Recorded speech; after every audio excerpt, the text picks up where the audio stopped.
It's been a rough 2025 season for Alvin Kamara, and if you drafted him in fantasy this year, you've probably aged about 10 years. The yardage totals have been bad, the touchdowns haven't been there, and on paper, it looks like Kamara is completely cooked. But if you've been watching my videos all season, you already know Kamara is not the problem. The production looks ugly, but the player, he's still good. In fact, he's still really good. The situation around him is what's been a disaster.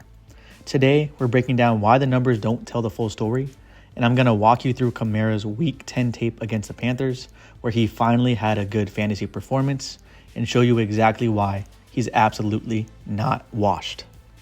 When you zoom out and just look at the box score, you'd assume Kamara fell off a cliff, but you have to look at the context. One, the offensive line has been one of the worst in the league. Kamara is getting hit in the backfield constantly before he even has a chance to make a move. Second, the quarterback play has been subpar, which means defenses don't respect the pass game, they load the box, and Kamara is running into stacked fronts every week.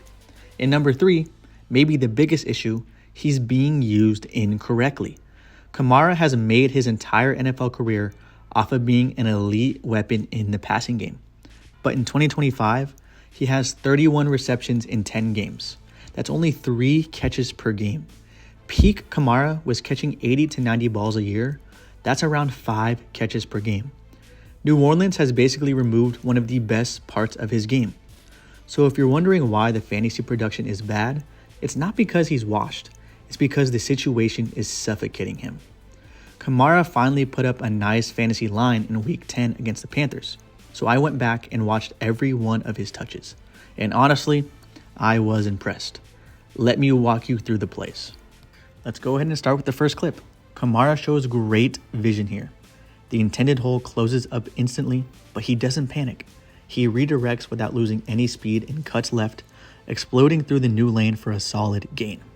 This is vintage Kamara processing. Smooth, controlled, and fast. Next, we got a read option with Taysom Hill.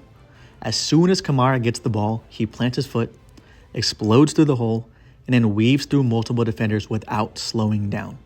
This is the same acceleration we saw in his prime. Next clip, this is terrible offensive line here. This play is what he's been dealing with all year. He gets hit in the backfield immediately. No runway, no room, and this was 4th down. This is a big carry in the game. And Kamara lowers his shoulder and wills his way to the first down. Power has never been something that he's known for, but that effort, that was huge. Next clip, he finally gets some decent blocking here, and Kamara takes full advantage. He reads it perfectly and hits the crease with real burst. He still has juice. That is vintage Kamara right there. He explodes. He is not washed, guys. Next, he makes something out of nothing here. Another read option. The hole closes instantly, so Kamara has to jump cut twice in the backfield to avoid defenders. Then he accelerates, slithers through traffic, and turns what should have been a loss into a solid gain. That's elite change of direction.